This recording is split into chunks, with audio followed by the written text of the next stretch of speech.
Welcome back to Bat Fridays here on One Comic Book a Day, where we're covering Detective Comics 82, Quarterback of Crime.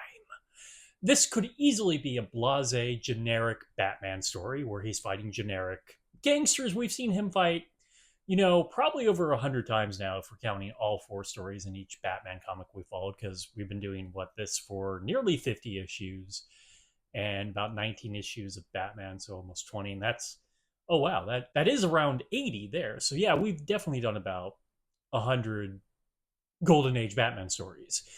And he fights a lot of just, ordinary gangsters. Sometimes the Joker shows up and that can be fun, but here they make a little change, a little upgrade to the gangsters and have them be really into football.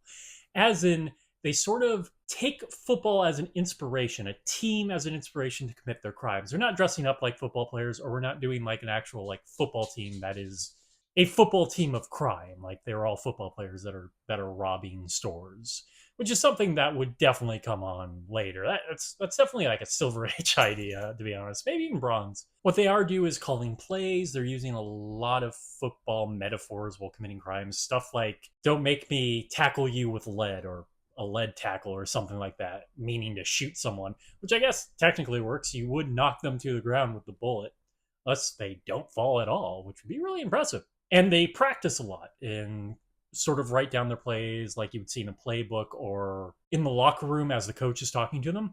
It's not much of a quarterback, really, because like no one really ends up standing out. Two of them have names. I'm not going to bring them up here. They're pretty usual Golden Age Batman criminal mobster names, like a Blackie. God, I gave one up. I wasn't going to do that. And Batman and Robin kind of see through this immediately, but this sort of theming just makes this an absolute blast to read. And the other really unique thing that happens in the story is Alfred.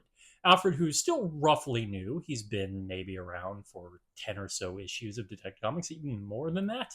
He hasn't really done a lot. And the fascinating thing about early Alfred is he's kind of a silly joke character. He really wants to get involved, but he's like a stiff upper class British man who isn't particularly self-reflective. He doesn't see sort of the bumbling ways he is, like that he can't be a Batman and Robin.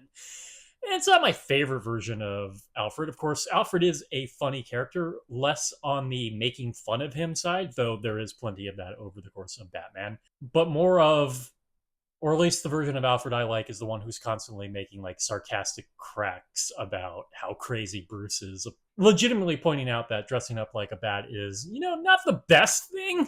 Maybe you need therapy, though it's really on Alfred's fault for not throwing him into therapy constantly, even when he left, because there are stories that confirm that he was, in fact, in therapy, but he then goes on his world tour to go train with a whole bunch of different experts to become, a guy who dresses up like a bat, a thing people do every day, according to DC Comics.